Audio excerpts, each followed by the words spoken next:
Haqa kiyyaaf himadheetan dhugaa kiyya barbaadadha. Dhugaan qabu tokko jira murtii dhugaa nan argadha. Jedhee ba'een mana kiyyaa dhaadacha murtiif dhiyeeffadhe. Ulaagaa koo hunda guuteen murtii kiyyaaf nan dhiyaadhe. Karaa lamaanuu sakatta'eera jechuun afaan kukkullachaa dhugaa himuuf fakkeesseera garagaltoon soba dhalchaa. Namni hunduu wal qixaafan dhugaa kiyyaaf wixxifadhe. Sobanne irraa naaf lallabee dhugaa kiyya yoo margadhe.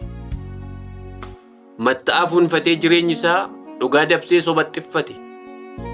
Haqni kooyyuun awwaalame dhugaan kiyya yoo mul'ate.